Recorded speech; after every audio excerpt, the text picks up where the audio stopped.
Alors bonjour à tous.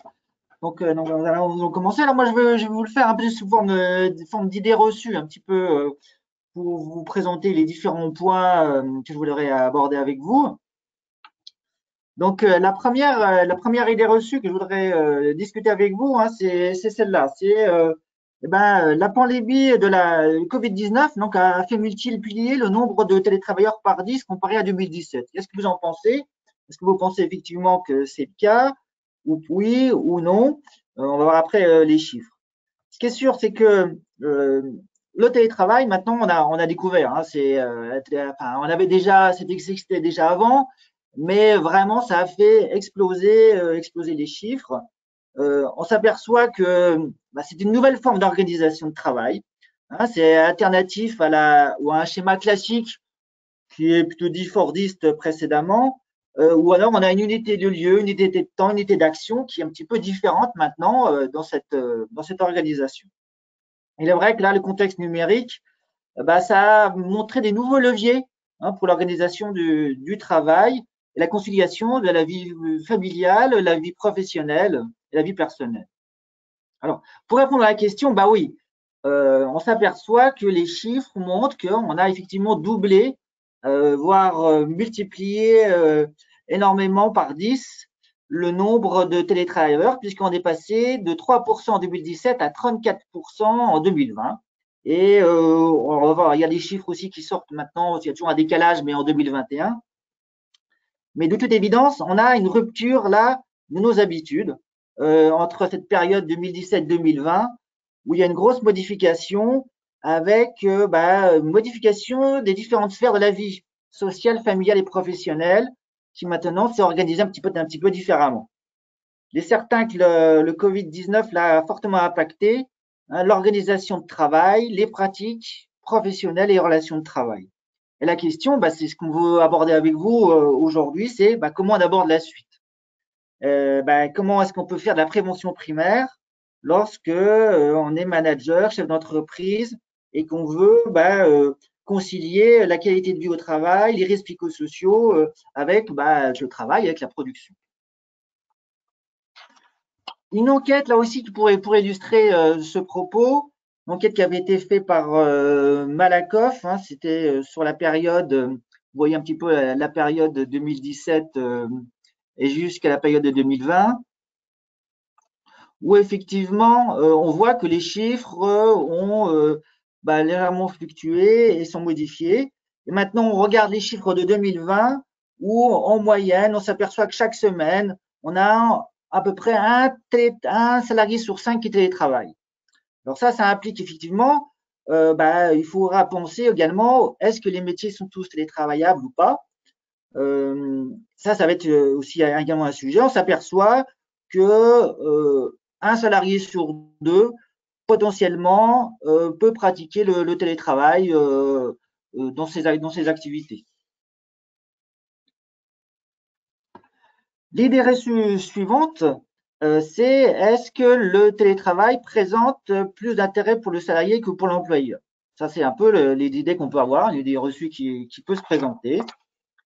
On s'aperçoit qu'effectivement, ça, c'est plutôt une tendance qui est fausse, puisque l'employeur peut retirer des bénéfices par rapport au télétravail. Ça, les études maintenant nous le montrent. On a quand même pas mal d'expériences de par les différents chiffres qu'on voit et de par les différentes activités qu'il y a eu.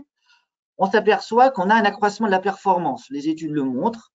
On peut gagner environ 22% de la productivité. Hein, c'est des chiffres du ministère du Travail, alors qui datent de 2012.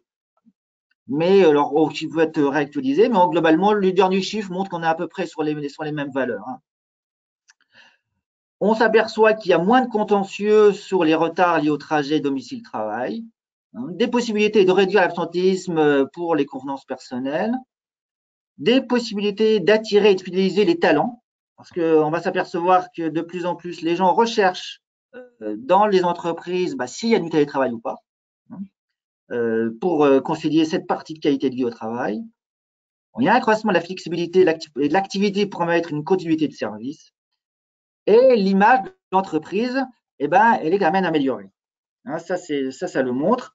Et récemment, j'étais avec des managers d'une entreprise, alors, entreprise informatique certes. Maintenant, systématiquement, la question qui est posée aux managers dans l'entretien de recrutement, c'est est-ce que dans votre entreprise, on télétravaille et combien de jours? Ça devient maintenant un critère qui est vraiment important pour les personnes qui postulent à un poste. Alors, comment ça va évoluer? Ça, on ne le sait pas encore. On va voir comment ça va évoluer dans le temps. Est-ce que là, on a fait un balancier et le balancier va revenir en arrière ou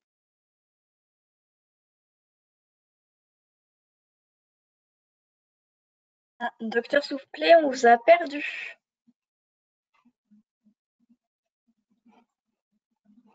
Bon, on a des petits soucis au niveau des connexions Internet, visiblement.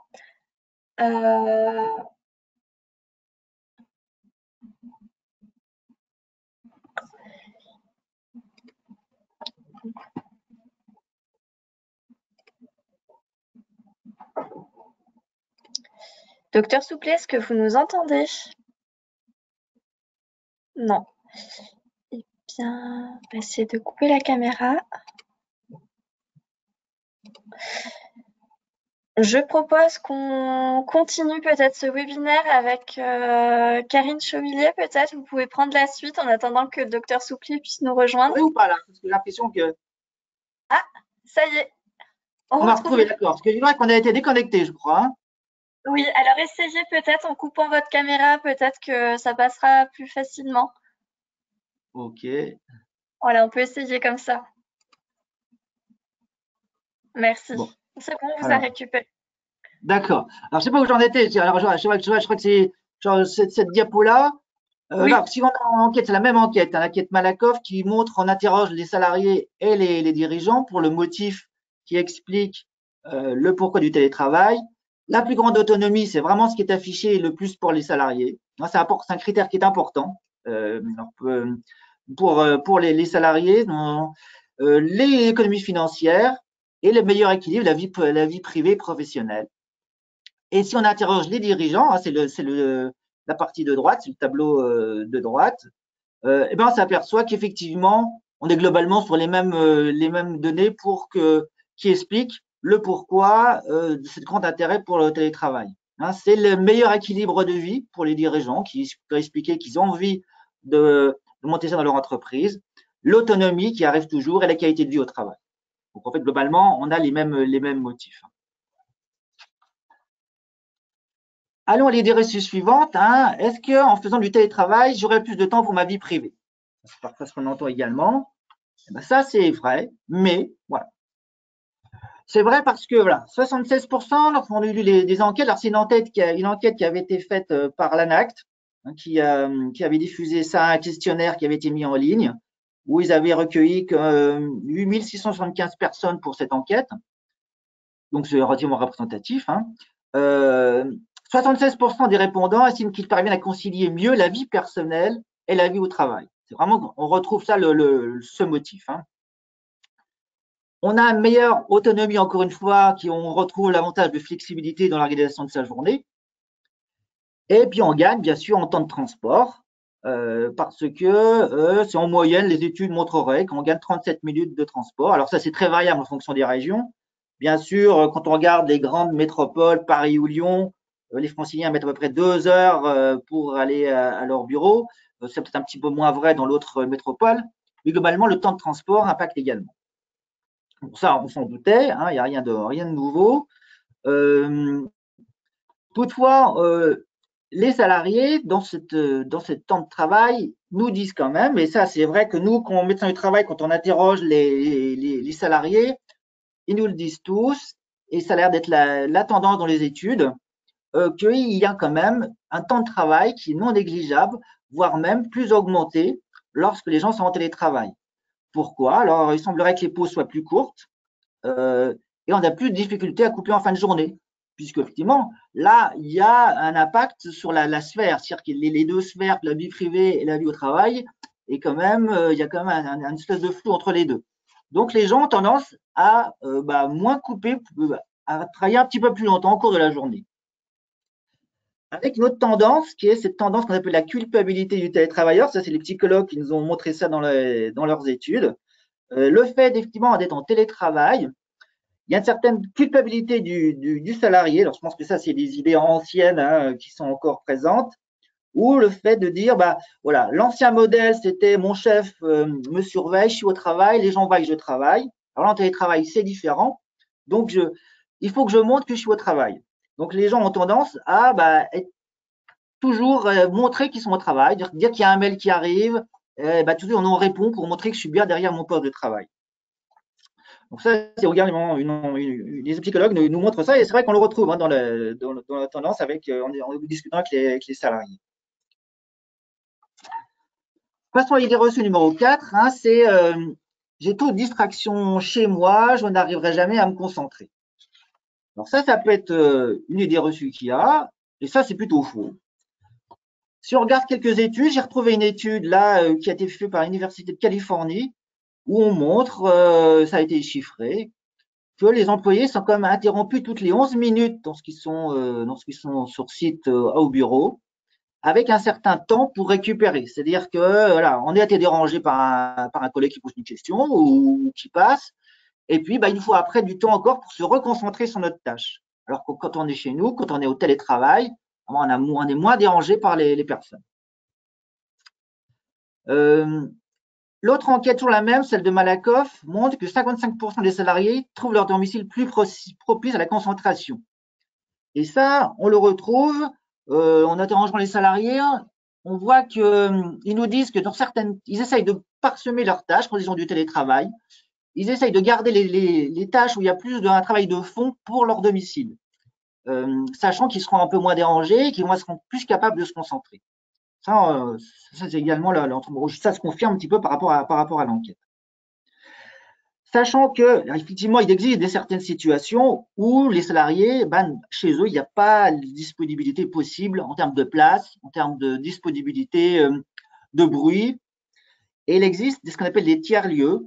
Alors, c'est très variable en fonction des situations des villes, mais de plus en plus, ça se développe. Alors, c'est très vrai pour les grandes métropoles, mais on peut retrouver ces espaces de tiers-lieux de coworking où les salariés bah, sortent de chez eux, vont à un espace pas très loin de chez eux pour télétravailler. Donc, il existe des lieux comme ça qui fonctionnent. Et certains chefs d'entreprise bah, le conseillent, mais ça peut être tout à fait propice à un télétravail tout à fait correct, en limitant les déplacements, puisque ça va être un lieu qui va être très proche de chez soi. L'idée suivante, est-ce que les salariés sont souvent mal installés chez eux? Et ben ça, c'est vrai. Malheureusement, il y a tout un travail à faire sur ça. Alors de plus en plus maintenant, les entreprises prennent ça en compte. Hein. Je pense que c'est ce que je vais aborder avec vous. Là, c'est la partie ergonomie en fait hein, du télétravail. C'est qu'une personne sur trois travaille à distance dans un environnement de travail inadapté. On retrouve une enquête de l'ANACT hein, qui a été faite en mai 2020. Et ça va entraîner bah, des problèmes de troubles musculo-squelettiques avec des douleurs bah, de membres supérieurs, des membres inférieurs, des cervicales, des dos, parce qu'on est mal installé chez soi. Alors c'est vrai que ça va impacter bah, sur ces conditions physiques hein, toute la journée. Parce que travailler avec un portable, bah, c'est très bien, mais il faut qu'il y ait un minimum d'installation possible parce que toute une journée travailler sur un écran où on est mal installé, eh ben, ça va entraîner des conséquences. Voilà, on peut vous donner. Alors nous, c'est ce qu'on dit, c'est ce qu'on conseille hein, lorsqu'on rencontre les salariés, quand on en discute avec eux, quand on les voit en entretien, on va leur donner des conseils, aussi bien pour leur partie quand ils sont au travail sur site de l'entreprise, mais également lorsqu'ils vont être chez eux. Bon, c'est des conseils assez classiques hein, sur de l'ergonomie, mais c'est toujours bon de l'aborder. Euh, où on le prévoit, bon, si possible, bah, l'idéal c'est comme un local isolé dédié au télétravail, hein, quand on est chez soi, avec si possible bah, une vue un peu extérieure pour pouvoir porter le regard un peu au loin de temps en temps, une lumière naturelle. On conseille de positionner l'écran le perpendiculaire à la fenêtre, d'éviter d'avoir son écran contre un mur, et puis de veiller à ce que le local soit correctement tempéré. pas trop chaud, pas trop froid. Et puis, bah, limiter tout ce qui va être les sources sonores à proximité, hein, tout ce qui va être machine, tout ce qui va être bruit, tout ce qui va être autour. Parce que effectivement, travailler sur le canapé, bah, c'est très bien un canapé lorsqu'on peut regarder une série télé, mais lorsqu'on veut travailler vraiment, c'est pas la bonne situation. Donc il faut s'installer le mieux possible. Et nous, c'est ce qu'on va essayer de conseiller euh, aux personnes. Alors, nous, on leur donne des conseils, on leur donne des brochures, mais on ne peut pas rentrer chez les gens. Par contre, ce qu'on peut faire, c'est leur donner des conseils et puis venir dans les entreprises, leur donner des conseils à leur poste de travail qu'ils vont pouvoir après dupliquer quand ils seront chez eux. Voilà, ça c'est une genre de brochure qu'on leur donne, qu'on donne aux salariés, qu'on peut donner également, hein, qu'on conseille dans les entreprises, pour expliquer un peu comment s'installer correctement, avec la différentes postures qui peuvent être correctes pour pouvoir s'installer correctement. Sachant qu'il existe des moyens aussi techniques, hein, alors de plus en plus maintenant les entreprises ont équipé les salariés pour leur télétravail, et c'est le rôle aussi de l'employeur, hein, de rendre le plus possible les conditions de télétravail correctes.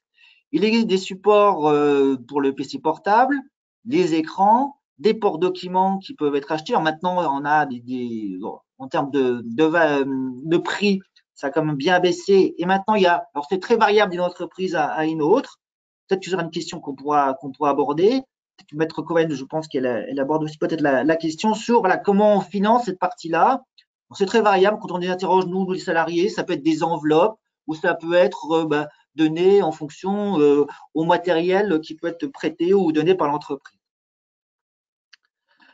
Voilà, donc pareil pour les écouteurs et puis toujours privilégier effectivement, il faut qu'il y ait l'habitat soit télétravaillable en quelque sorte, télécompatible. C'est-à-dire qu'il faut qu'il y ait un réseau qui fonctionne, il faut que les surfaces soient correctes et avec l'environnement familial aussi. Ça, c'est aussi à l'entreprise s'assurer qu'effectivement, tout ça, c'est correct et c'est compatible avec le télétravail. Alors, de plus en plus, l'environnement familial, maintenant, les gens sont habitués, c'est-à-dire dans les familles, on sait qu'il y a quelqu'un qui télétravaille, donc on sait qu'on ne le dérange pas. Mais il faut quand même bien que ce soit clair au niveau de la famille. Donc ça, c'est un mode de fonctionnement qu'il faut faire accepter à tous les membres de la famille. Parce que sinon, ça peut entraîner des problèmes et des conséquences psychologiques sur les gens. Hein, et nous, on a parfois des salariés où, de toute évidence, le télétravail, ça ne convient pas. Et on les reçoit et de toute évidence, ça ne va pas fonctionner parce que psychologiquement, c'est pas compatible pour eux. Et ça nous a même arrivé, en tant que médecin du travail, de dire, là, de toute évidence, il faut cette personne revienne sur site, parce que en télétravail, ça ne va pas être compatible, pas de compatibilité compatible. Autre idée, l'idée qu'effectivement, un télétravailleur français sur 3 reste en pyjama. Et ça, c'est vrai. Ça, c'est les enquêtes qui le montrent, qu'effectivement, les gens ont du mal. Alors ça va être, ça pour aborder cette idée de risques psychosociaux au télétravail, ont du mal à concilier la vie personnelle et la vie professionnelle. Parce que forcément, je vais un peu vite, hop là, ils ont du mal à la concilier, à faire la part des choses entre les deux. Et les Français se sont aperçus qu'effectivement, pendant cette pandémie, que le télétravail, c'est pas simplement une relocalisation du travail, c'est surtout un rapport différent entre les autres, entre le travail et entre les collègues. On voit qu'il y a tout ça à réorganiser et c'est pas simplement je me déplace, il y a tout un mode d'organisation qui est différent et une pensée différente. Par exemple, il y avait cette idée reçue où on disait, là, je vais me sentir seul si je travaille à distance. Et ça, c'est vrai qu'effectivement, on a souvent ce sentiment d'isolement qui peut se manifester. Alors là, dans les enquêtes, ça montre que c'est pas très flagrant, mais par contre, on le retrouve parfois chez certaines personnes où, de toute évidence, c'est compliqué pour eux. On a quand même les relations de travail qui sont de toute évidence à changer, qui sont changées, pardon. Il y a une modification de ces relations de travail on n'est plus entouré par nos collègues. Il y a toute une façon de travailler qui est un petit peu différente. Parce que les moyens de communication, eh ben, ils vont être utilisés de façon différente. Il va falloir trouver un moyen de fonctionner. Ce qu'on conseille pour éviter voilà, cet isolement, c'est limiter le nombre de jours de télétravail. C'est 1, c'est 2, c'est maximum 3 par semaine. On conseille de ne pas dépasser ce nombre de jours pour qu'il y ait cette présence sur site et cette organisation qui puisse se faire avec les collègues, qui puisse également permettre des échanges avec les collègues, avec les managers. Alors, les espaces de coworking, ça peut être aussi une bonne façon d'organiser les choses. Ça peut être encore une fois, un espace qui permet de concilier un peu de ne pas se sentir complètement isolé, puisqu'on est avec d'autres personnes, on n'a pas forcément la même entreprise, mais qui permettent un échange. Et puis, on peut se poser aussi la question, est-ce que le télétravail va convenir à tout le monde? Est-ce qu'il y a un profil? Est-ce que les managers peuvent dire, voilà, cette personne-là, je ne la mets pas en télétravail parce qu'elle n'a pas le profil psychologique pour. Il est certain qu'il faut quand même des gens qui soient quand même autonomes, qui savent gérer correctement leur agenda, qui savent l'organiser, hein, qui savent gérer cette interdépendance des tâches, parce que toute évidence, une tâche dans une entreprise, il va y avoir une communication nécessaire avec les collègues, donc il va falloir s'organiser pour cette communication. Là, le collègue ne sera pas sous la main, comment je fais pour avoir l'information qui me manque?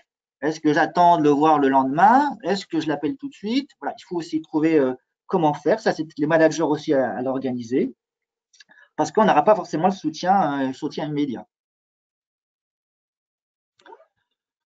Voilà, j'ai un peu le fourre-tout, hein, c'est un peu le fourre-tout pour les risques psychosociaux, mais les enquêtes montrent qu'effectivement, on a des risques psychosociaux par rapport qui peuvent se dégager par rapport au télétravail, avec ce sentiment d'isolement. Hein. Les études montrent qu'il y a des conduites addictives qui se développent parce que les salariés se retrouvent seuls et puis il peut y avoir cette conduite addictive. Le sentiment d'appartenance qui est un petit peu moins présent. Encore une fois, cette perméabilité de la sphère de la vie privée et de la vie professionnelle. Un sentiment d'épuisement parce qu'on peut être hyper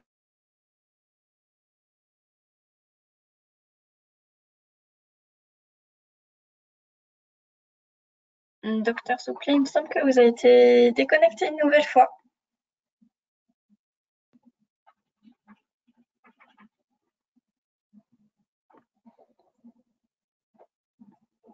Je pense que ça ne marche pas chez tout le monde. Docteur Souclé, est-ce que vous m'entendez? Non.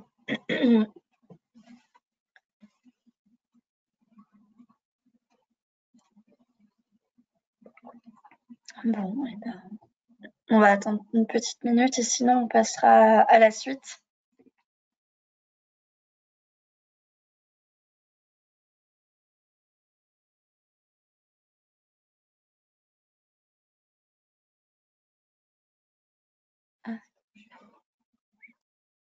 Voilà, on m'a retrouvé, oui, c'est bon. Ça y est, c'est bon. Alors, Vraiment, c'est la difficulté du réseau, là. Hein. Voilà, donc je essayez de disais, faire voilà. la plateforme cam, peut-être que ça fonctionnera un petit peu mieux, ça prendra moins de connexion. Ouais, je coupe. Voilà, on va essayer comme OK, ça. je continue, voilà. Activer ton mode dégradé. Donc, l'absence de maîtrise de compétences, ça c'est aussi important pour certains salariés qui ne peuvent pas forcément maîtriser de la totalité des outils. Hein. Se rejet des collègues par rapport au télétravail ou certains collègues peuvent se sentir privilégiés par rapport à d'autres. Ça va être au manager de gérer cette partie-là également. Hein. Ça va être abordé par la suite par ma collègue. Et puis, voilà, le contrôle abusif, ça va être abordé, donc je n'insiste pas. Donc, nous, effectivement, on donne des conseils, on peut donner des conseils aux salariés et aux managers hein, sur garder un espèce de rythme de vie, un conseil régulièrement pour effectivement garder, c'est bien séparer cette vie professionnelle et cette vie privée, essayer de structurer au mieux sa journée pour organiser et délimiter son temps, définir des temps, des créneaux de travail, les pauses, les activités personnelles. Parce qu'effectivement, la sphère étant brouillée entre la vie professionnelle et la vie privée, c'est parfois difficile de s'y retrouver et de concilier pour certains salariés. Communiquer sur son planning, ses disponibilités, ça c'est important aussi, ce qui permet de permettre des échanges correct sans être trop perturbé. Et puis des rituels. Ça, c'est intéressant aussi je suis en mode travail, j'ai un rituel. Je me lève, je m'habille, je reste pas en pyjama, je prends mon petit déjeuner. Ça fait, voilà, on essaye de retrouver toujours ces rituels pour bien essayer de séparer la vie professionnelle et la vie privée. Idem, trouver des rituels avec des collègues. Ça peut être, il y a des salariés qui organisent voilà des espèces de pauses, des cafés en visio pour faire la pause et après hop ils se remettent au travail. Ça permet voilà d'essayer de séparer et puis permettre également des échanges. Ça peut être le manager qui peut essayer de l'organiser, organiser au mieux. Alors après, voilà, nous on conseille toujours effectivement de bien prendre soin de soi et de bien équilibrer les différentes choses. Et là, pour finir, la pandémie, est-ce qu'à la fin de la pandémie, une majorité des télétravailleurs souhaitent poursuivre le télétravail?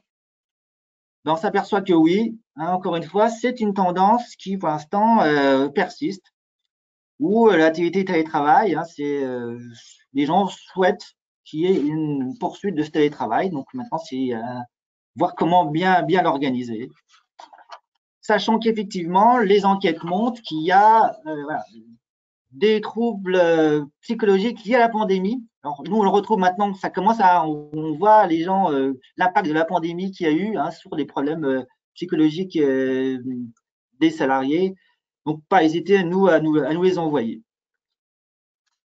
Et pour finir, il existe des sites, alors il y aura ce webinaire, ce PowerPoint hein, qui sera à disposition, comme l'a dit Mélanie. Je vous ai mis un lien qui est intéressant, c'est une brochure de nos collègues de l'Alsace, qui est une très belle, qui est très très bien fait. Et puis ne pas hésiter à prendre contact avec vos équipes de santé au travail, parce qu'on a des équipes d'ergonomes, une cellule RPS au QVCT, et pour vous aider également pour le document unique, il faudra noter dans le. Ça, c'est le maître Cohen, je crois qu'elle va aborder le sujet. Voilà, j'en ai terminé pour moi. Eh bien, merci beaucoup, docteur Suclé. C'est le moment, si vous avez quelques questions, vous pouvez les écrire dans le chat, c'est fait pour. Sinon, on prendra bien sûr un moment à la fin du webinaire pour les aborder. Je vais laisser la main maintenant à Karine Chemillier, du coup, pour sa présentation. Et je vous remercie encore, docteur Souplet.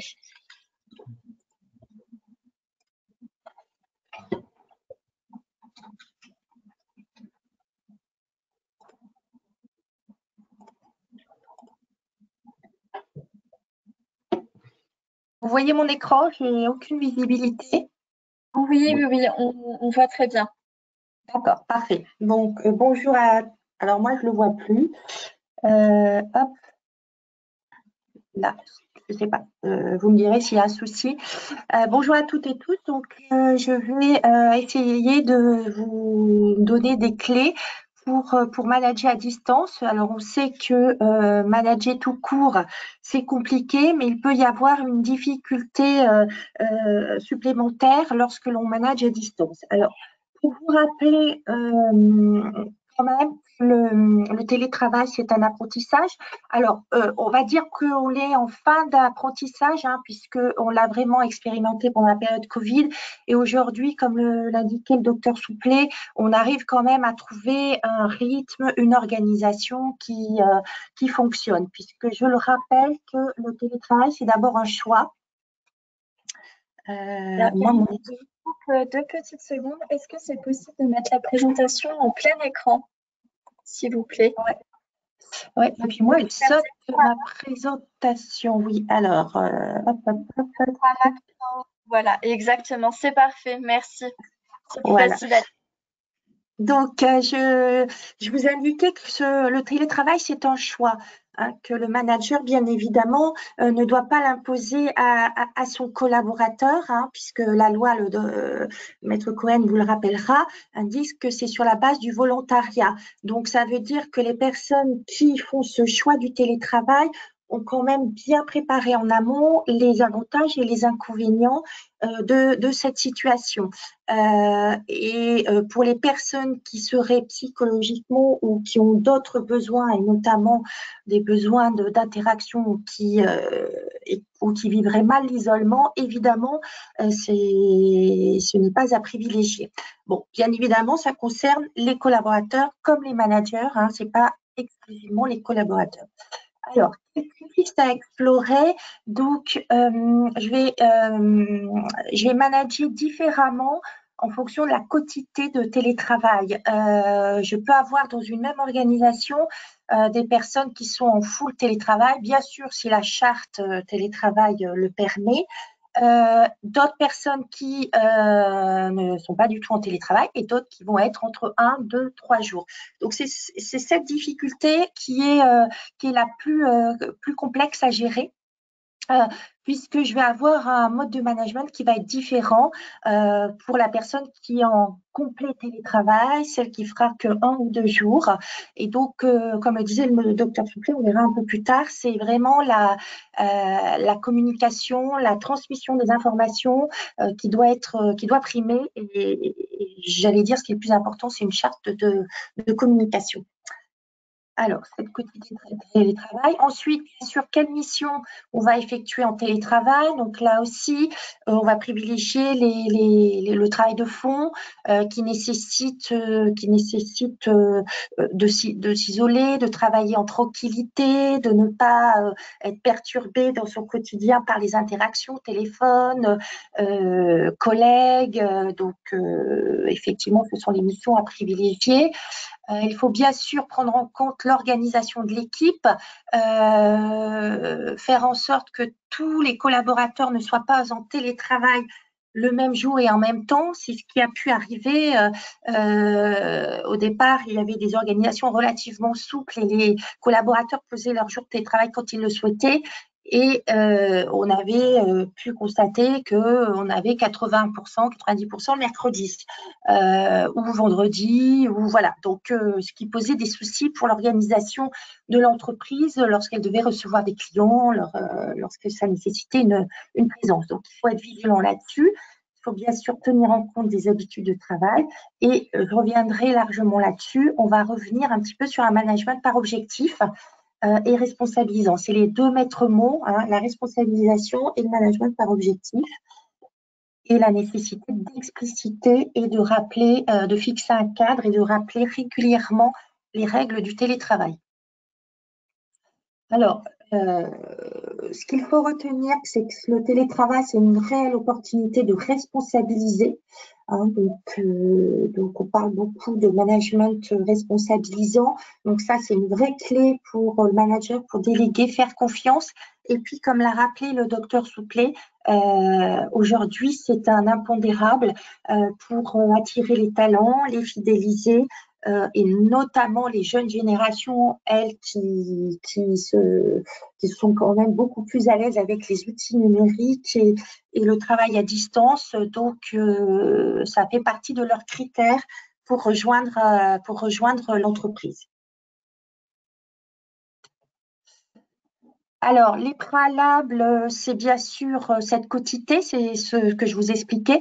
Donc, bien fixer le nombre de jours et que vous soyez informé du nombre de jours de télétravail de vos collaborateurs.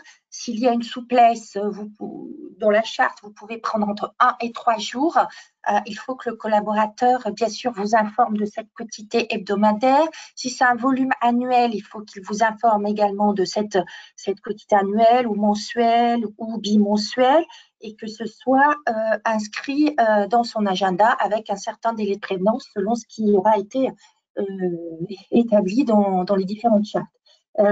Bien faire préciser à votre collaborateur si ce télétravail aura lieu à son domicile, sur un espace de coworking ou sur un autre site de l'entreprise. On peut aussi avoir également des autorisations sur les résidences secondaires. Donc, tout ça devrait avoir été prévu. Et puis, ce qu'il faut voir aussi, c'est… alors, il me manque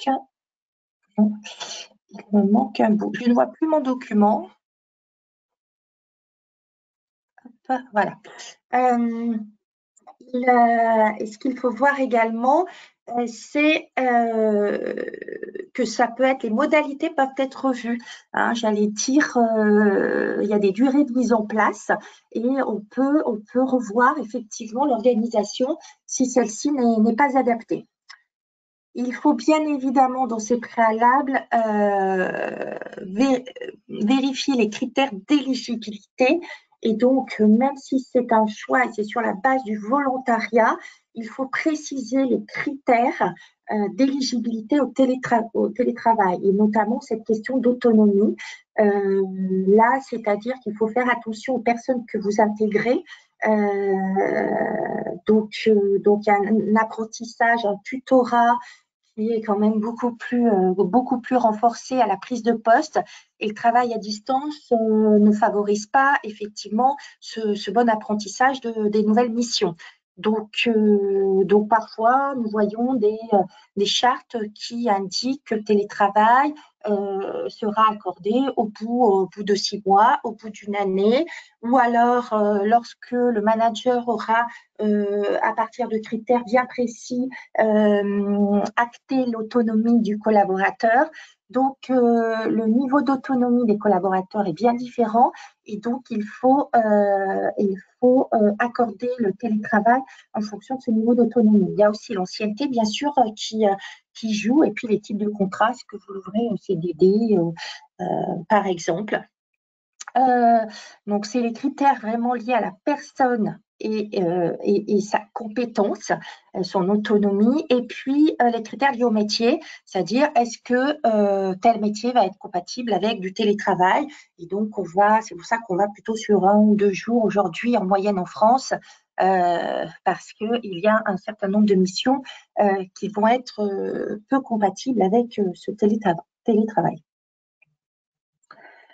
Bien sûr, il y a la question du lien. Donc ça vient questionner ce maintien du lien.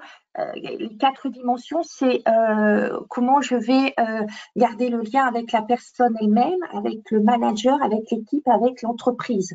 Donc ça renforce cette complexité. C'est pas simplement le collaborateur et le manager, c'est le manager et l'équipe, le collaborateur et l'équipe, et globalement la culture de l'entreprise. Est-ce que j'appartiens encore à une entreprise, et comment je vais garder ce lien, et puis comment satisfaire les besoins de chacun.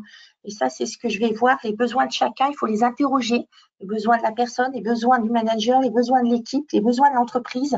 Et ça paraît être un travail nécessaire que d'interroger ces différents besoins avant de mettre en place l'organisation. Alors, c'est bien sûr un révélateur de maturité managériale, en ce sens que ce qui est mis en avant, c'est véritablement l'autonomie. Donc là, on a pris un virage quant à la façon d'encadrer ses équipes. Hein. On est passé d'un manager qui programmait, organisait, contrôlait l'activité peut-être au quotidien, en présentiel, en faisant des allers-retours, et à la délégation et à la confiance, et en étant moins proche de son collaborateur physiquement. Donc il faut être en capacité d'être moins contrôlant et de faire confiance. Alors ça, c'est effectivement un travail que le manager doit faire sur lui-même, mais aussi il faut vérifier l'aisance du collaborateur à faire seul dans un cadre fixé par le manager. Voilà, je rebondis encore sur le niveau d'autonomie ou le niveau de bien connaître son manager, s'il a de l'anxiété, s'il a besoin d'être rassuré, s'il a besoin de feedback régulier. C'est clair que le télétravail sera peut-être pas forcément la bonne solution. Le deuxième point qu'il faut garder, c'est la motivation. C'est important de garder, d'être vigilant sur cette motivation, puisque là, c'est une automotivation. Ce qui n'est pas facile, et donc veiller effectivement à ce que le collaborateur se sente bien, à ce qu'il soit épanoui, et veiller effectivement à ces signaux faibles ou une forme de désengagement. Et puis j'insistais un petit peu sur cette circulation de l'information, mais ça je vais revenir là-dessus. Il y a eu aussi pas mal d'études qui sont sorties sur le fait que le télétravail était très efficace pour le travail de fond, pour des tâches un petit peu plus complexes et qu'on allait avoir une meilleure concentration et un meilleur rendu. En revanche, si vous avez plus de la gestion de projet, vous voulez favoriser l'intelligence collective, la créativité, même avec les outils collaboratifs, ça reste compliqué. Donc, il convient de privilégier le présentiel pour ces activités-là. Alors, donc, 4 étapes, 4 conseils. Le premier, c'est définir les cadres et les règles du jeu pour le travail à distance. Il faut formuler des demandes claires et s'assurer de la bonne compréhension des messages et du travail demandé, maintenir un haut niveau d'interaction avec et entre les collaborateurs et être attentif aux personnes et détecter les signaux faibles. Donc, je vais revenir sur ces différents points. Donc, le premier point, c'est les règles du jeu. Donc, les règles du jeu, elles sont généralement définies dans les chartes de télétravail, mais il faut s'assurer que ces chartes soient bien comprises et de façon individuelle, que ce ne soit pas simplement un affichage collectif, même s'il y a eu un travail en amont, de bien revoir ces règles du jeu de façon individuelle avec le collaborateur qui va être en télétravail. Bon, bien sûr, il faut définir les temps de télétravail dans l'agenda. Donc, à vous de définir, j'allais dire, le délai d'information. Est-ce que c'est la semaine avant? Est-ce que les jours sont fixés pour toute l'année? Ça, c'est l'entreprise qui reste libre sur la fixation de ces jours. Mais le collaborateur doit informer, bien sûr, son manager de ces jours de télétravail. Les règles de communication, on va le voir, et donc toute la contractualisation des règles. C'est bien sûr le plus important, c'est cette charte de communication, c'est-à-dire quels moyens je vais utiliser lorsque je suis en télétravail pour contacter mon manager, pour contacter mes collègues et puis pour vivre toute situation non prévue. Donc, bien sûr, lorsqu'il y a une situation d'urgence, on privilégie le téléphone ou le SMS. Lorsqu'il y a des situations de recadrage, évidemment, ne le faites pas là, pour le coup, via mail, sans qu'il puisse y avoir une réaction de vos collaborateurs. Hein. Donc, en termes de management, il faut évidemment privilégier le présentiel pour la gestion des situations difficiles. À défaut, une visio, et j'allais dire en dernier recours, le téléphone. Pour les informations descendantes, donc il faut, c'est bien d'avoir un outil collaboratif partagé où le collaborateur puisse avoir accès à toutes les informations utiles pour son poste de travail, donc un SharePoint, un OneDrive, Teams, etc., où il va pouvoir retrouver facilement toutes les informations. À défaut, effectivement, rédiger des mails. Comme le recadrage difficile pour les mauvaises nouvelles, bien sûr, le téléphone, et puis collaborateur par collaborateur, c'est-à-dire ne pas privilégier le collectif pour ces informations-là. Pour des travaux, j'allais dire, que vous ne pouvez pas faire en présentiel, parce que j'insiste sur les travaux de gestion de projet collectif. C'est quand même mieux en présentiel. Là, vous allez sur de la webconférence, des outils de brainstorming, le brainwriting, voilà, plusieurs logiciels qui vous permettent malgré tout de travailler cette créativité.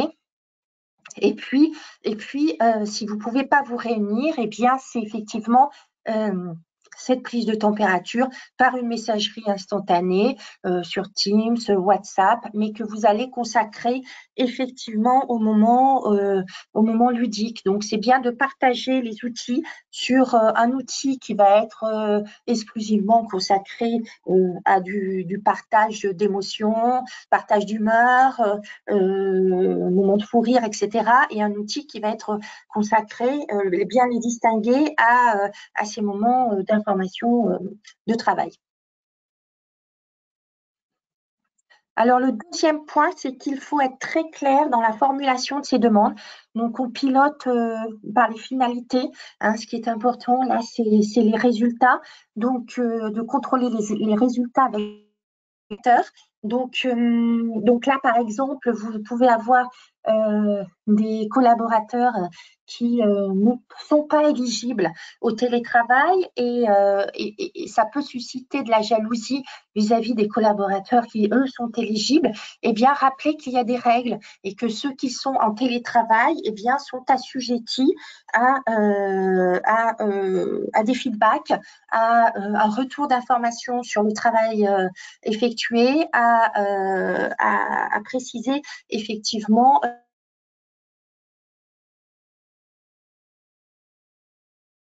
les rendus et qui sont soumis également au même délai.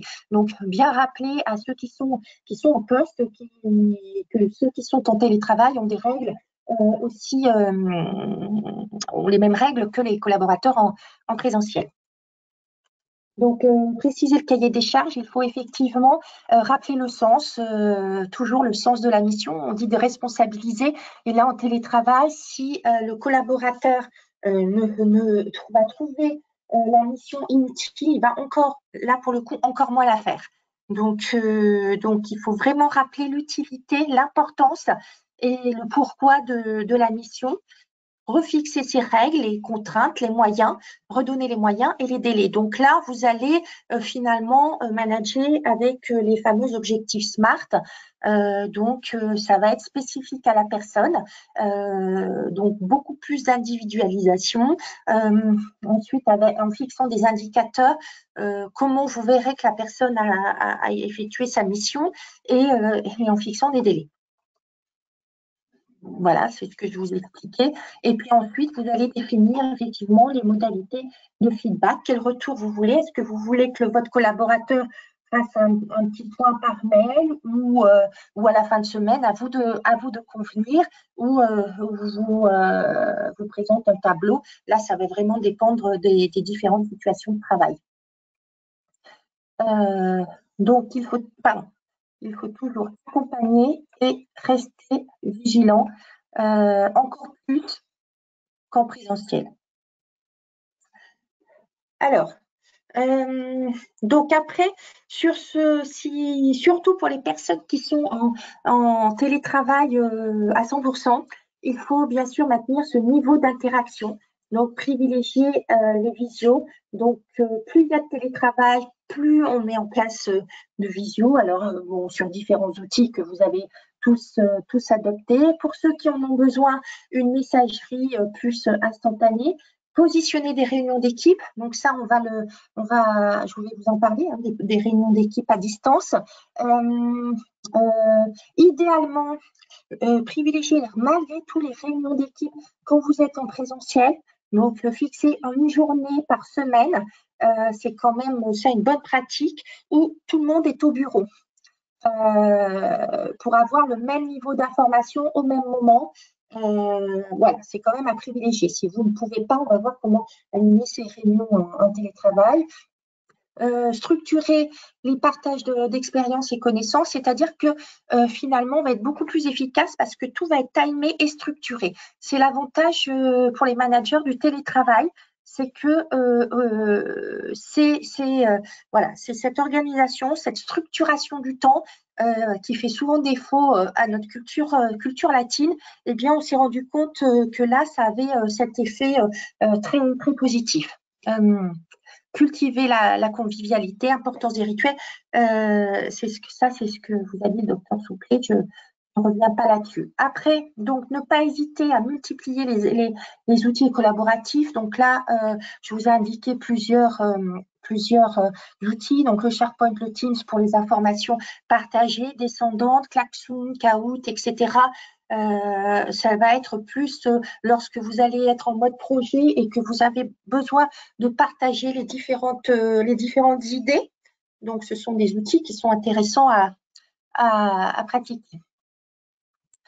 Alors, j'aimerais revenir effectivement aussi sur ces réunions lorsque vous ne pouvez pas les animer en présentiel, donc ces réunions virtuelles. Donc, les réunions virtuelles, là aussi, quand je parlais de structuration, doivent être courtes parce que sinon, vous allez perdre la motivation des personnes. Donc, elles doivent être calibrées dans le temps, réduire le nombre de participants, donc 6 à 7, et instaurer du rythme, structurer les échanges, recadrer rapidement les directions et surtout avoir un ordre du jour très, très précis avec différents temps pour chaque intervention.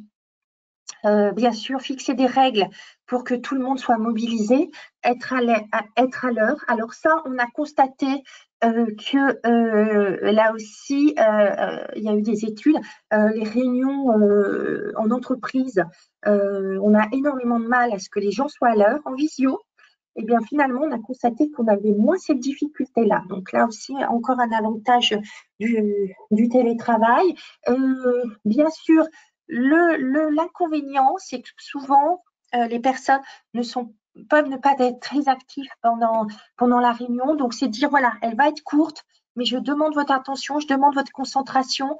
Et donc, ne faites pas d'autres tâches en même temps, ne rédigez pas d'email. Soyez avec l'équipe, soyez avec l'entreprise pendant ce temps court. Donc là aussi, en refixant les règles du jeu dès le départ. Donc, règles du jeu du télétravail, règles du jeu des réunions, c'est important de les rappeler. Et puis, si vous avez lors de ces réunions des personnes qui sont à la fois en télétravail et en présentiel, eh bien, il faut que tout le monde soit connecté à son ordinateur dans les mêmes conditions pour que il y ait une égalité j'allais dire, de posture, voilà, pour tout le monde. Donc, le quatrième point, c'est être attentif aux personnes et détecter les signaux faibles. Donc, prise en compte à distance de l'état émotionnel des personnes. Alors, que vous sollicitiez, que vous l'appeliez, ou alors lorsque vous la verrez en présentiel, il faut vraiment interroger sur ce télétravail, ce retour, ce feedback qui est important à faire. Voilà, partager sur le ressenti en équipe, la bienveillance, être vigilant sur les moyens de communiquer et cultiver autrement la convivialité pour ceux qui sont en total télétravail. Bon, donc si je devais résumer un petit peu les succès, les possibles échecs, le télétravail, c'est quand même, ça fonctionne très bien pour les gens qui ont une expérience, une expertise, qui ont besoin de prendre du recul, qui vont être sur des sujets de fond, ou alors les personnes qui sont souvent en entreprise, en open space, avec des interactions fréquentes, etc. Ça permet effectivement de mieux appréhender sa mission. L'ancienneté est importante, les tâches avec autonomie, l'engagement du collaborateur, c'est-à-dire que il est engagé en société, il est motivé, il est partie prenante, il est acteur. Si vous avez un collaborateur désengagé, vous allez le perdre encore plus, donc soyez vigilants par rapport à ça. Si ça correspond effectivement à un épanouissement, à un besoin et que c'était une demande, et puis c'est aussi l'occasion de reprendre l'organisation en transverse. Ça peut être un échec s'il n'y a pas cette autonomie, si le collaborateur, on n'est pas clair avec ce qu'on attend de lui.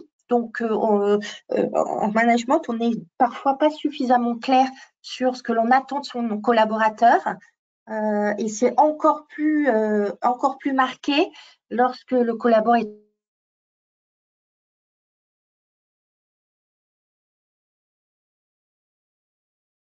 est en télétravail, puisqu'il va encore avoir plus de freins à le solliciter. Donc, il faut ces problématiques-là.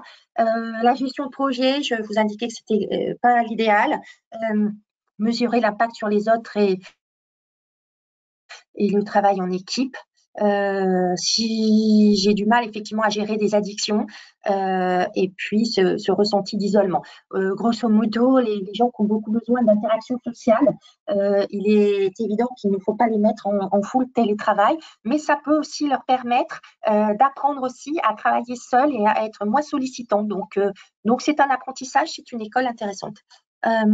Voilà, et puis il faut bien sûr des points organisationnels préalables avec le responsable et les collaborateurs. Ajuster les jours de télétravail si vous vous rendez compte que ce n'est pas adapté, hein, donc cette possibilité de révision et que ne pas le figer dans le marbre, l'organisation. Et voilà, c'est ce que je vous disais, monitorer l'évolution sur les premiers mois, voire faire un bilan annuel quand c'est possible.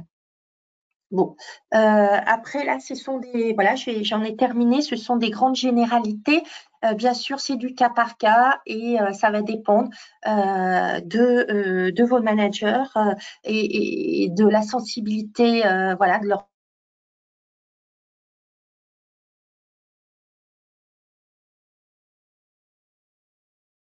style de management. Donc, il va falloir beaucoup travailler sur leur style de management, sur leur frein, ce management responsabilisant et d'élégant et par la confiance. Voilà, merci pour votre écoute. Merci beaucoup, Karine. C'était très clair. Si vous avez des questions, c'est toujours le moment. Donc, vous avez la boîte de chat qui est disponible. Soit je couperai la personne et je poserai la question, soit on attendra la fin de la présentation. Donc, vraiment, n'hésitez pas, la boîte de chat est là pour ça. Donc, on va pouvoir passer maintenant à Maître Cohen, donc avec toutes les informations plutôt juridiques. Donc, Maître Cohen, je vous donne la main. Normalement, c'est bon pour vous.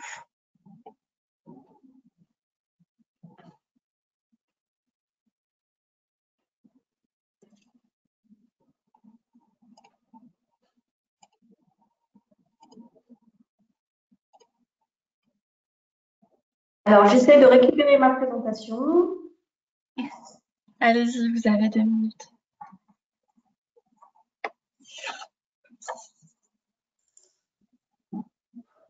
Voilà, c'est bon. Vous la voyez? Oui, on la voit. Parfait.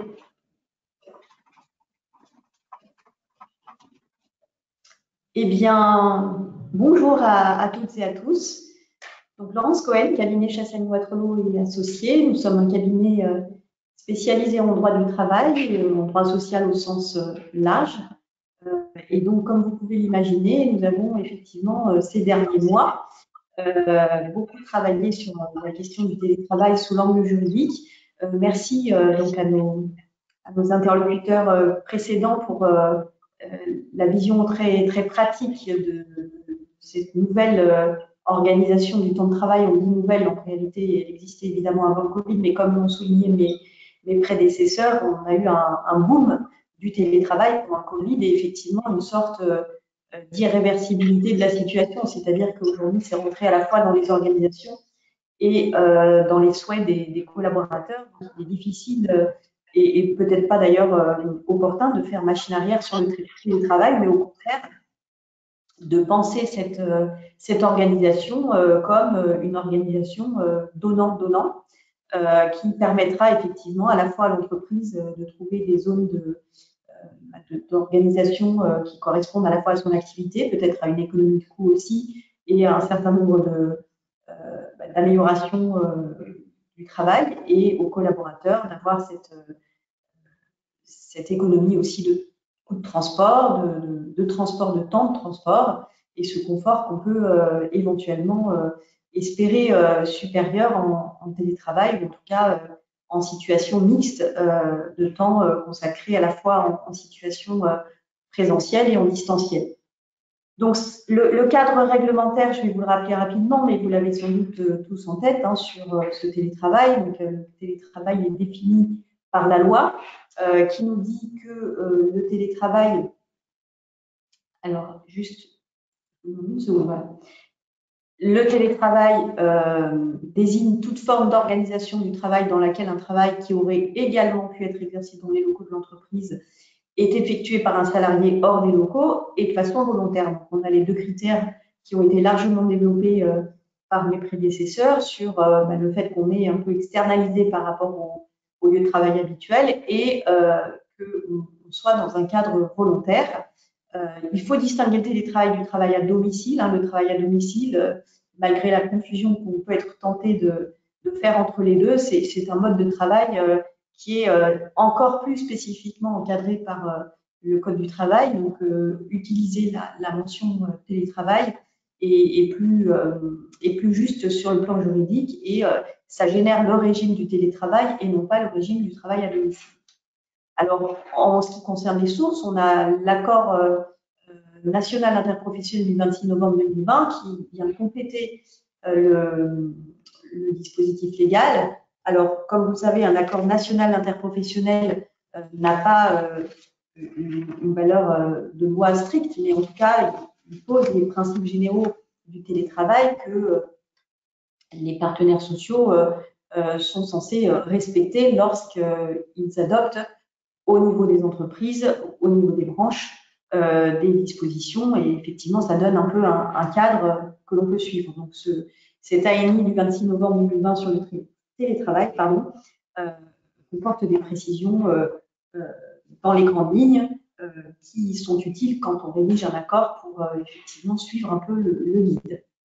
Alors, qu'est-ce que ça veut dire un télétravail volontaire et qu'est-ce que ça veut dire un télétravail encadré? Alors, le télétravail, c'est la volonté des deux parties, c'est-à-dire à la fois celle de l'employeur et celle du salarié, comme un contrat. Un contrat de travail, ça se fait à deux et ça se défait à deux.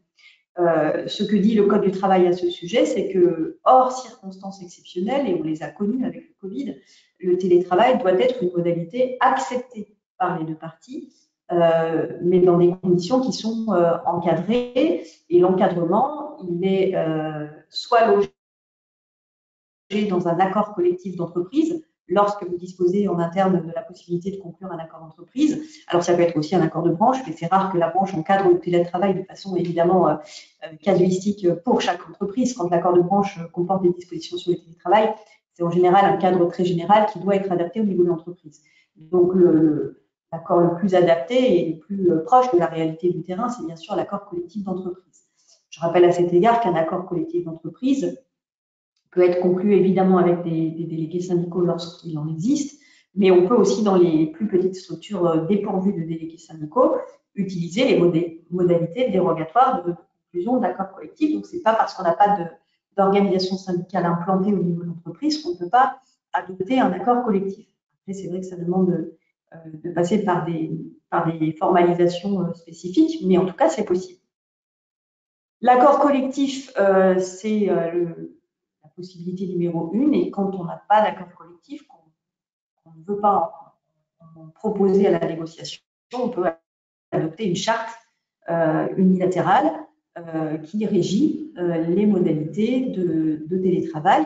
En tout cas, dans les deux cas, ce sont des documents qui sont un peu le fondement du télétravail dans l'entreprise et qui sont non seulement prévus par la loi, donc il faut adopter ces dispositions, mais je les recommande en tout état de cause fortement parce que vous allez le voir juste après à la lecture d'une jurisprudence récente, quand il n'y a pas d'accord ni de charte, on est dans le vide, et le vide en droit du travail, c'est pas très sécurisant puisque ça laisse la place à la jurisprudence pour interpréter, ce qui parfois ne correspond pas exactement à la volonté des parties.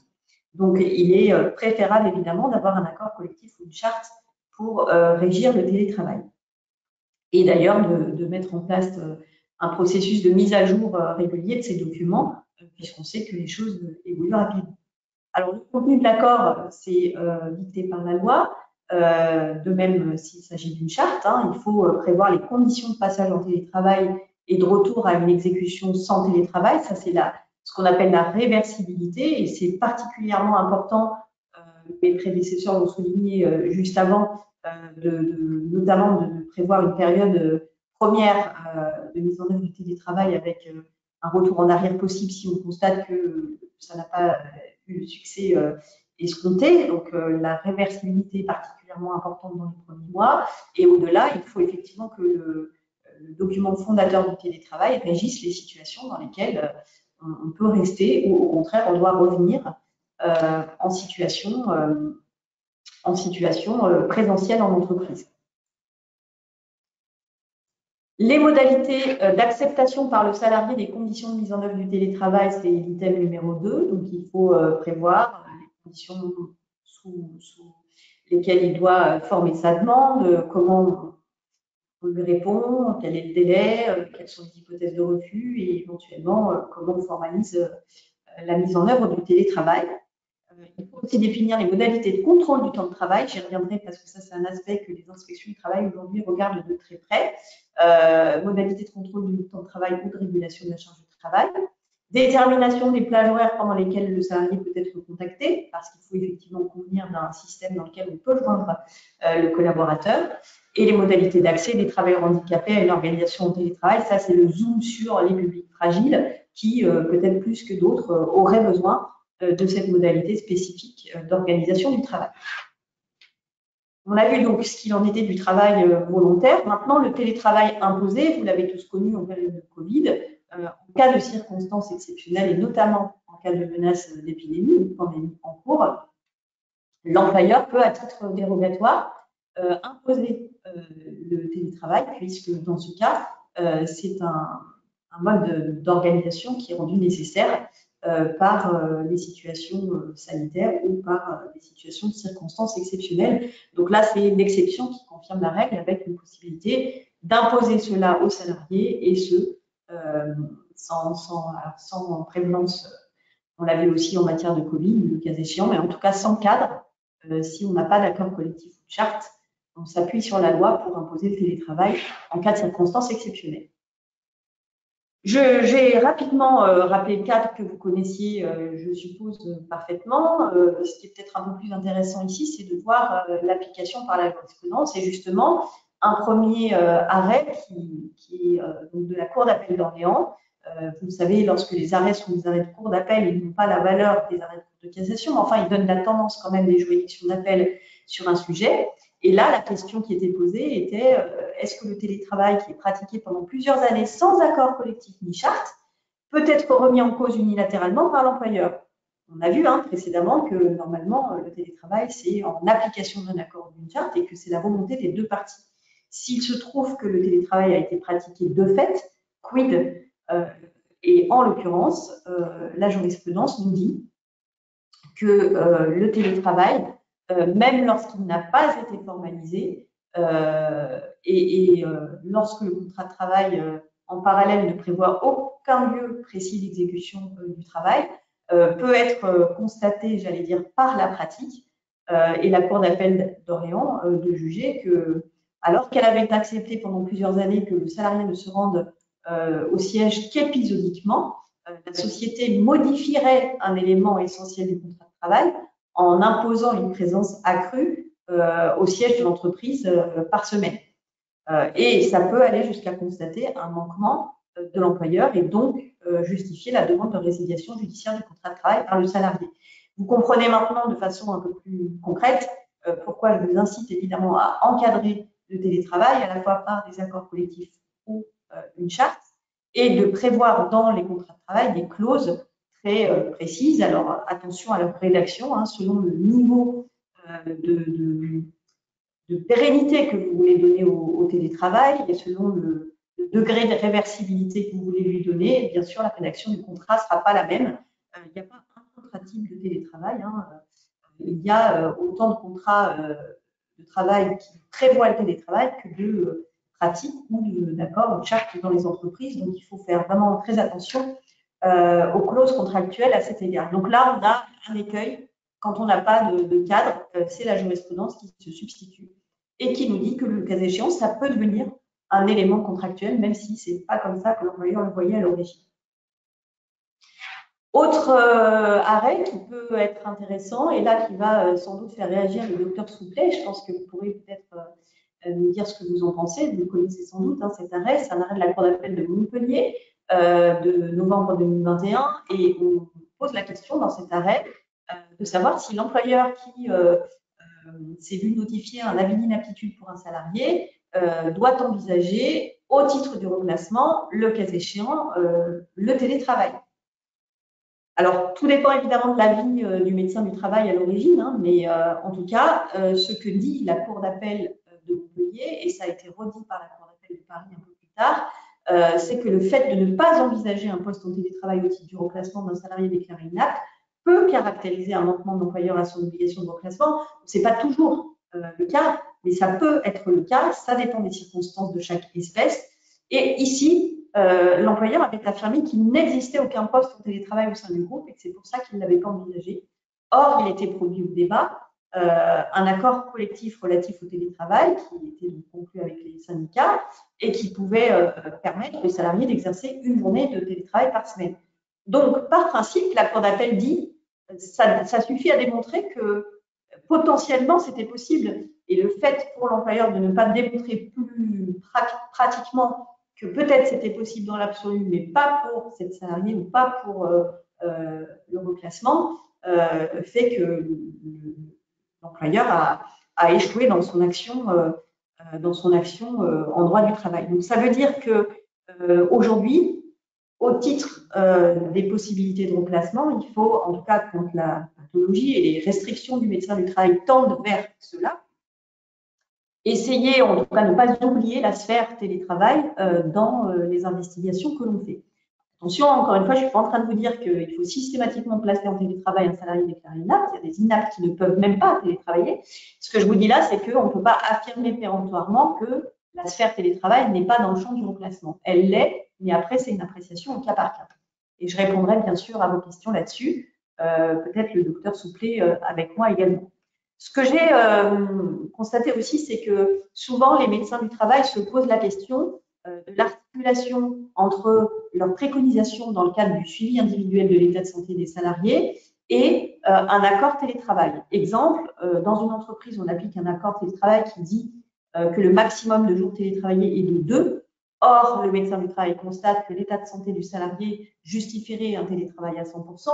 Est-ce que l'accord collectif fait écran au fait qu'il puisse préconiser un télétravail à 100%, ou est-ce qu'au contraire, le médecin du travail peut sortir du cadre de l'accord? Là encore, j'allais dire que c'est à la fois la loi et la jurisprudence qui viennent préciser les choses. La loi ne répond pas explicitement à cette question, mais dans la loi, il y a un article sur l'aménagement du poste de travail en général qui permet aux médecins du travail d'envisager tout type d'aménagement. Donc, le télétravail fait partie, c'est un aménagement de la modalité géographique d'exécution du travail. Sauf que, comme tout aménagement, il ne suffit pas d'affirmer que c'est mieux pour l'état de santé sans se préoccuper de la compatibilité avec l'organisation et avec les caractéristiques inhérentes au poste. Donc, cette réflexion est évidemment nécessaire de savoir si, en préconisant un télétravail à 100%, on reste quand même compatible avec l'organisation. Si tel est le cas, ce n'est pas parce que l'accord collectif limite à 2 jours que le médecin du travail ne peut pas aller au-delà. Certes, ça crée du coup une inégalité de traitement entre les salariés, puisque le salarié qui a un aménagement qui est préconisé par le médecin du travail va avoir un nombre de jours supérieur à celui qui est prévu par l'accord, mais c'est précisément parce qu'il y a une raison médicale à cela. Alors, ça ne veut pas dire là encore qu'il faut généraliser ce propos et considérer que l'accord collectif, on ne s'en occupe pas quand on est médecin du travail et qu'on fait des préconisations. En revanche, ça veut dire qu'à titre exceptionnel, si l'état de santé le justifie, et il faut vraiment cette justification médicale, alors il se pourrait effectivement qu'on soit en dérogation par rapport à l'accord collectif. Mais j'attire tout de suite également l'attention de tous sur le fait que ce sujet-là peut aussi faire débat et il ne s'agit pas de préconiser un télétravail de confort, mais il s'agit, dans ce cas, celui que j'expose, de préconiser un télétravail qui est impératif par rapport à la préservation de l'état de santé. Donc, c'est là où la frontière est subtile. Et je crois, et là je parle sous le contrôle du docteur Souplet, que beaucoup de salariés, enfin certains salariés, on va dire, réclament effectivement une augmentation du taux de jours de télétravail auprès de la médecine du travail, alors que ce n'est pas forcément strictement nécessaire au niveau de leur état de santé. À l'inverse, il y a des salariés dont l'état de santé est fortement dégradé, qui ne veulent pas de télétravail, qui essayent de résister contre. Donc, tout est, évidemment, il y a toutes les situations. mais ça s'analyse avant tout objectivement par rapport à l'état de santé et jamais par rapport à un confort. Et si l'employeur considère que les préconisations du médecin du travail ne sont pas compatibles avec l'organisation, alors il doit contester l'avis selon les modalités de contestation propres aux contestations d'avis médicaux. Voilà pour cette parenthèse que je tenais faire parce que ça prend aujourd'hui une place très importante. À la fois, je pense, docteur Souquet, vous confirmerez cela dans votre quotidien, et c'est quelque chose qui juridiquement mérite d'être clarifié pour que chacun sache effectivement que le cadre du télétravail, ça reste quand même celui qui est posé par l'entreprise. L'exception vraiment ponctuelle pourrait effectivement être liée à l'état de santé sous la responsabilité et sous le contrôle du médecin du travail. Alors, dans le corps de l'accord, on a vu qu'il fallait indiquer qui peut télétravailler et objectiver des postes télétravaillables. Ça, c'est pour ne pas justement créer de distorsion entre les salariés. Donc, il ne s'agit pas de faire du télétravail à la tête du client, même si critère de l'autonomie, j'entends effectivement, peut être aussi un élément d'appréciation. Mais il est préférable de réfléchir à cela par rapport au poste plutôt que par rapport aux personnes. Puisque logiquement, en droit du travail, à partir du moment où vous avez défini un poste télétravaillable, tous les salariés occupant des postes similaires, normalement, sont éligibles au même niveau, c'est-à-dire qu'on ne peut pas faire de discrimination sur ce point. Du coup, c'est assez important, ce travail-là, préalable à l'accord ou à la charte, ou lorsque vous voulez réviser les chartes et les accords que vous avez, de bien penser les choses au niveau des postes et d'identifier les activités susceptibles de faire l'objet d'un télétravail. Ce travail relève, on le dit, l'accord national et interprofessionnel, et c'est heureux, de la responsabilité de l'employeur. C'est lui qui crée son organisation, qui est maître et responsable de son organisation. Donc, c'est lui qui détermine oui ou non. Certes, ça ne veut pas dire qu'il n'y a pas de dialogue social sur ce terrain, mais il y a effectivement un dernier mot qui appartient à l'entreprise par rapport à son organisation. Quant au droit de refus de l'employeur, alors l'employeur peut refuser le placement en télétravail d'un salarié qu'il le souhaiterait, mais il y a des nuances. Si l'entreprise applique un accord ou une charte et que le salarié demande à occuper un poste éligible dans l'accord ou la charte, il y a une obligation de motivation. C'est-à-dire que si théoriquement le poste il est éligible et qu'un salarié occupant ce poste vous demande de l'occuper en télétravail, vous dites non, en tant qu'employeur, il est évident qu'il va falloir justifier le pourquoi, alors que le voisin qui occupe le même poste, lui, est en télétravail. Donc là, il y a une obligation de motivation. Dans les autres cas, il n'y aurait pas, à contrario, d'obligation de motivation. En revanche, il y a un cas particulier, c'est pour les travailleurs handicapés ou les proches aidants. Là, dans tous les cas, qu'on ait un accord, qu'on n'en ait pas, que les salariés soient sur des postes éligibles ou pas, il faut toujours motiver parce qu'évidemment, on accorde une attention particulière aux demandes qui viennent de salariés vulnérables et susceptibles d'avoir besoin de ce mode de travail. Le droit de refus du salarié, il existe. Le refus du salarié d'accepter un poste de télétravailleur n'est pas un motif de rupture du contrat de travail. Donc là, c'est le corollaire du principe du droit de refus de l'employeur. Le salarié, lui aussi, a le droit de refuser. Alors, comment identifier les postes télétravaillables? Ça, c'est évidemment un travail de check de l'organisation et de comparaison des postes et de détermination du curseur au niveau du télétravail. Donc, tout ça, c'est pas véritablement mon domaine. Je pense que d'autres le feraient bien mieux que moi, mais en tout cas, il y a une question-réponse du ministère du Travail qui avait été publiée au moment de la pandémie et qui a été mise à jour plusieurs fois, qui permet de donner un guide un peu pour identifier les postes télétravaillables. Ça, je vous laisserai vous y référer parce qu'on est sur des questions très factuelles.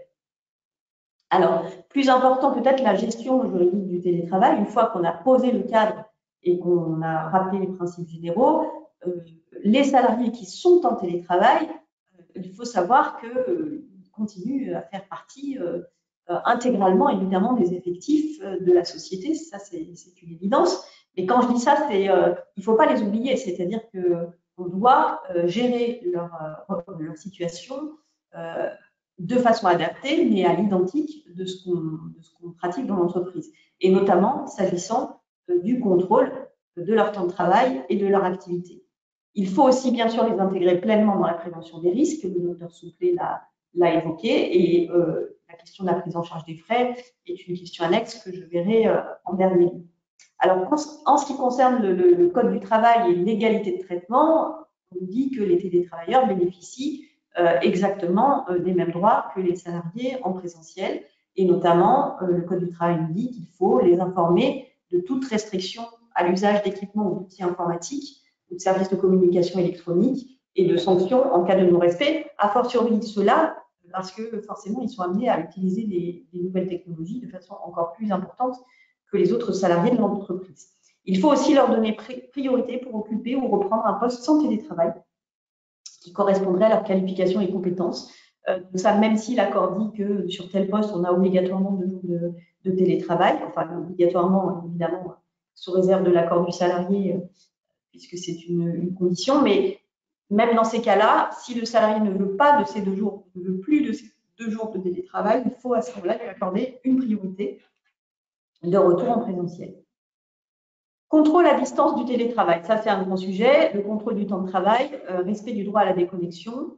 Le Code du travail impose à l'employeur, vous le savez tous, de contrôler la durée du travail du salarié, sauf qu'il y a une particularité, c'est qu'en matière de contrôle du temps de travail, on a soit un horaire collectif, et là, dans ce cas, l'affichage de l'horaire vaut des comptes du temps de travail, il n'y a pas besoin d'un badgeage, soit un horaire non collectif, c'est-à-dire que les salariés ne commencent pas tous à la même heure et ne finissent pas tous à la même heure. Et dans ce cas, on a une obligation de mise en place d'un système automatisé, pas forcément automatisé, mais en tout cas fiable et infalsifiable, de contrôle des heures d'entrée, de départ et des temps de pause qui coupent le temps de travail. Ça, c'est une obligation qui est posée par le Code du travail en général. Certains employeurs se sont cru dispensés de cela en disant il est évident qu'un salarié qui est à domicile, je vais lui donner un nombre d'heures à réaliser, mais je ne vais pas regarder à quelle heure il commence et à quelle heure il termine. Eh bien, c'était une erreur puisque tout, à la fois le Code du travail et la jurisprudence, nous disent qu'il faut contrôler le temps de travail des salariés. Exemple, la Cour d'appel de Chambéry, dans un arrêt du 9 décembre 2021. Là, en l'occurrence, on avait un salarié qui sollicitait des dommages et intérêts pour violation du droit au repos, et on a jugé dans cet arrêt que le salarié qui travaille de sorte que ses temps de repos ne sont pas respectés peut prétendre à des dommages et intérêts, et que l'employeur ne peut pas se prévaloir que c'était le salarié lui-même qui devait et qui pouvait d'ailleurs veiller au respect de ses temps de repos, puisqu'il avait une totale liberté dans l'organisation du travail. Ça ne suffit pas pour dispenser l'employeur du contrôle. Donc, ça veut dire qu'il faut contrôler les temps de repos. Alors, je me suis trompée dans la citation de la jurisprudence. Là, on est sur un arrêt de Cour de cassation pour le temps de repos. Cour de cassation de décembre 2022, avec la preuve qui pèse sur l'employeur de la bonne réalisation du repos quotidien. Et en ce qui concerne le temps de travail, là pour le coup, c'est la Cour d'appel de Chambéry, 9 décembre 2021, qui nous dit que le télétravail ne dispense pas l'employeur de ses obligations en matière de décompte des horaires hebdomadaires de travail, et qu'en l'espèce, comme l'employeur ne procédait à aucun contrôle, évidemment, il ne satisfaisait pas à son obligation, et par ailleurs, ça signifiait qu'il acceptait implicitement la réalisation d'heures supplémentaires, ce qui veut dire que le salarié pourra obtenir plus facilement la réalisation et le paiement d'heures supplémentaires, même quand ça n'a pas été commandé par l'employeur, puisque l'employeur s'est mis lui-même en faute en ne contrôlant pas le temps de travail. Donc ça, c'est vraiment un sujet d'actualité, et je cite également au titre des sanctions qui sont possibles. On a vu sanctions des temps de repos minima non respectés, hebdomadaires ou quotidiens. On a vu que l'absence de contrôle du temps de travail peut aboutir à des demandes en rappel de salaire par les salariés qui dépassent donc un horaire de travail, ou en tout cas un volume donné de travail par semaine, ou par jour le cas échéant. Et puis, on a le risque de l'amende administrative, puisque l'inspection du travail, indépendamment de toute demande du salarié, peut venir rechercher l'entreprise sur ces notions de contrôle du temps de travail et demander des explications et des justifications du contrôle réel du temps de travail. Alors, c'est évidemment pas simple, hein, le contrôle à distance, mais il faut mettre en place des modalités spécifiques. S'agissant, et je vais vite parce qu'il nous reste 3 minutes et je voudrais avoir le temps de répondre à vos questions, des obligations plus génériques, hein, pas seulement de contrôle du temps de travail, mais du contrôle de l'activité des salariés. On applique les principes de droit commun, même si effectivement là encore il faut les adapter un peu au propre du télétravail, mais le pouvoir de direction de l'employeur persiste, l'employeur peut donner des instructions, il doit même les donner pour que le télétravail se passe bien, il ne faut pas laisser en déshérence un salarié en télétravail, et l'employeur a évidemment toute légitimité pour surveiller l'exécution du travail du salarié, et ça se fait dans le respect des principes classiques, c'est-à-dire dans le respect des libertés individuelles, hein, l'exigence de proportionnalité, de loyauté dans le contrôle, le fait que le salarié soit informé préalablement des méthodes et techniques d'évaluation de son activité et de contrôle, et une information préalable du CSE également si on est sur des dispositifs, par exemple, de contrôle via le contrôle des connexions ou autres contrôles via les MTIC. Donc, dans ce cas-là, il faut évidemment spécifiquement consulter le CSE et respecter le RGPD, évidemment. Ce que dit l'administration, c'est que, attention, en cas de télétravail, il ne faut pas que ça puisse aboutir à une surveillance constante et permanente de l'activité du salarié. Et ça s'encadre donc avec, on vous dit qu'il faut éviter, par exemple, de mettre le salarié en situation de surveillance permanente par rapport à notamment l'utilisation de la webcam. Hein. Il est interdit de lui demander de cliquer toutes les X minutes sur le clavier pour montrer qu'il est toujours là. Il est interdit de lui demander de travailler toute la journée avec la caméra braquée sur lui, etc. Donc, on a une application particulière de la proportionnalité dans le contrôle de l'activité des salariés. D'ailleurs, si vous en arrivez là, c'est que manifestement le salarié manque d'autonomie ou vous manquez de confiance. Donc, le télétravail dans ce cas-là est une très mauvaise idée. Donc, il vaut mieux effectivement réserver le télétravail à des salariés pour qui vous avez confiance dans l'autonomie et dans la compétence, en tout cas dans la capacité à télétravailler et à remplir sa mission correctement, plutôt que de braquer les projecteurs comme du flicage sur le salarié. Donc tout ça, c'est posé par la loi et par la jurisprudence.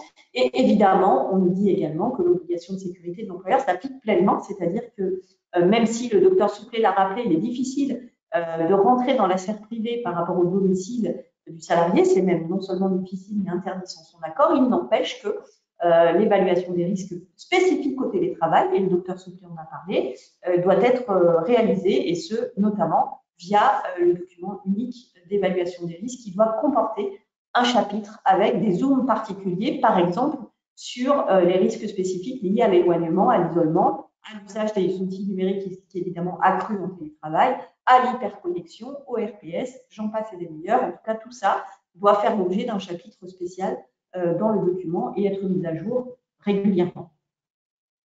Il faut aussi sensibiliser évidemment les managers sur la question, mais là mes prédécesseurs en ont parlé aussi. Il y a dans la brochure INRS un peu un guide pour construire un document unique, et je suppose que dans les webinaires que vous avez proposés tout à l'heure, vous allez peut-être également prévoir ce chapitre.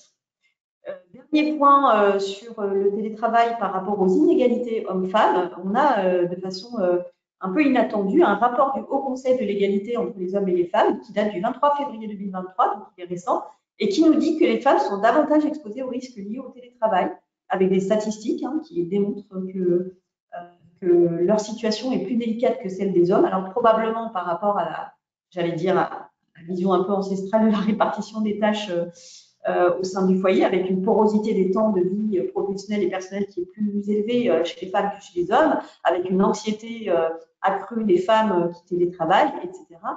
Donc le Haut Conseil à l'égalité entre les hommes et les femmes donne des recommandations pour zoomer spécifiquement sur cette question du télétravail appliqué aux femmes et encadrer et mettre des garde-fous pour que les femmes puissent ne pas subir cette inégalité en matière de télétravail. Donc ça, c'est un élément qui est assez important à souligner et qui nous permet aussi d'avoir des idées de thèmes à inclure dans les accords ou les chartes et dans le document unique d'évaluation des risques. S'agissant des frais, ben, là, il n'y a plus trop de débat, hein, puisque sur les frais au niveau du télétravail, alors il y a la prise en charge des frais et puis il y a l'indemnité de suggestion pour utiliser le domicile. Sur le premier point, c'est maintenant clair, l'URSSAF nous donne des limites d'exonération, donc soit forfaitaire, soit remboursement aux frais réels. Si c'est des allocations forfaitaires, il faut rentrer évidemment dans les montants maximaux qui sont prévus par l'URSSAF, et il y a récemment un arrêté du 26 décembre 2022 qui a revalorisé les montants dont il s'agit, sachant que si le sujet est régi par un accord collectif, alors ni de branche interprofessionnelle ou de groupe, on ne cite pas l'accord d'entreprise, ce que je trouve curieux, mais on favorise en tout cas la signature de ces accords, puisque si la prise en charge des frais est régie par un accord, alors les montants sont encore plus élevés au niveau de l'exonération cotisation sociale. Et s'agissant de l'indemnité d'occupation du domicile à des fins professionnelles, alors là, pour le coup, cette indemnité ne concerne que les salariés qui subissent le télétravail et pas les salariés qui, de façon volontaire, vont dans le cadre du télétravail. Donc, on a cette dichotomie qui est faite par la jurisprudence. Il faut vraiment que ce soit une suggestion imposée par l'entreprise pour que l'indemnité d'occupation, en plus des frais, je ne parle pas des frais, mais juste d'une indemnité de suggestion, soit acceptée par les juges. Les tickets restaurants, alors là, c'est pour le coup pas très figé. On a parfois un oui, parfois un non. Ça dépend des juridictions du fond. Normalement, on devrait avoir à attribuer les tickets restaurants aux télétravailleurs, puisque ce n'est pas distingué, en tout cas, dans les règles qui régissent les tickets restaurants et le télétravail. D'ailleurs, on nous dit dans le Code du travail que le salarié a droit au même droit. Il n'empêche que certaines juridictions nous disent que les conditions pour bénéficier des titres restaurants ne sont pas forcément toujours réunies et que ça dépend donc des cas précis et d'un comparatif des cas précis. On attend une décision de la Cour de cassation sur ce point. Voilà, j'en ai terminé. Vous trouverez un récapitulatif de ce que je viens de vous dire dans le support que vous aurez, avec le télétravail en pratique, un checklist des choses qu'il ne faut pas oublier. Je n'y appesantis pas puisqu'on a déjà vu tout ça précédemment. C'est juste un petit pense-bête pour entamer une négociation sur le télétravail, identifier le processus par lequel on va passer, soit une charte, auquel cas il faut consulter le CSE préalablement, soit un accord collectif, auquel cas l'accord avec les syndicats suffit, et la question se pose de savoir si on insère ou pas dans la négociation obligatoire et la QVCT notamment, identifier les sujets à traiter et leur impact, et je vous ai mis enfin un contenu indicatif d'accord relatif au télétravail avec un sommaire qui permet de voir qu'il est fortement recommandé d'abord de bien rappeler le principe du double volontariat et de l'encadrer, et puis de distinguer le télétravail régulier du télétravail occasionnel, parce que les règles ne sont pas tout à fait les mêmes. Et puis enfin de consacrer un chapitre au statut, droits et devoirs du télétravailleur, car le télétravailleur a aussi des devoirs. On l'a vu tout au long de cette présentation. Voilà, merci pour votre attention et je suis à votre disposition pour les questions. Si vous souhaitez, au-delà même de ce webinaire, me poser des questions, je vous ai indiqué dans la dernière slide mon adresse mail et mon numéro de portable notamment. Voilà, j'espère avoir balayé rapidement